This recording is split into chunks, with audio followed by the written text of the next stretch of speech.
साथियों, हमारी सरकार की एक बहुत बड़ी उपलब्धि वंचितों के सशक्तिकरण की रही है।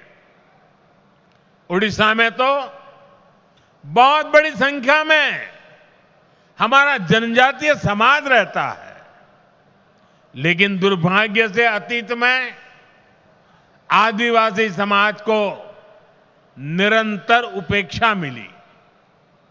उनके हिस्से में पिछड़ापन रहा, गरीबी रही, अभाव रहा।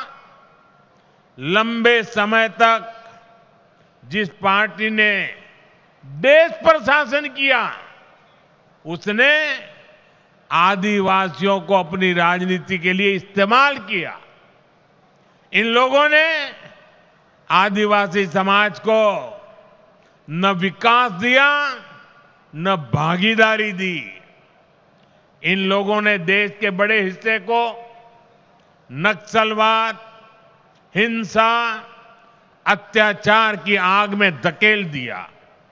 साथियों, हालात ये थे कि 2014 से पहले तक देश में 125 से अधिक आदिवासी बाहुल्य जिले नक्सली हिंसा की चपेट में थे। आदिवासी क्षेत्रों को रेड कॉरिडोर के नाम पर बदनामी दी गई थी। इनमें से अधिकतर जिलों को पिछड़ा घोषित करके पल्ला झाड़ लिया गया था।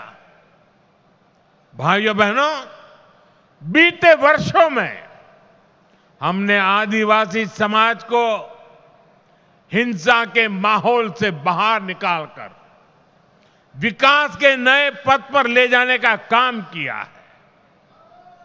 भाजपा सरकार ने एक तरफ हिंसा फैलाने वालों के खिलाफ सख्त एक्शन लिया, दूसरी तरफ आदिवासी क्षेत्रों में विकास की नई गंगा बहाई। इसी का नतीजा है कि आज नक्सली हिंसा का दायरा देश में 20 से भी कम जिलों तक सिमट गया है। और जिस तेजी से कार्रवाई हो रही है, उससे बहुत जल्द ही आदिवासी समाज को हिंसा से मुक्ति मिलेगी। देश में नक्सलवाद खत्म होगा और ये मोदी की गारंटी है।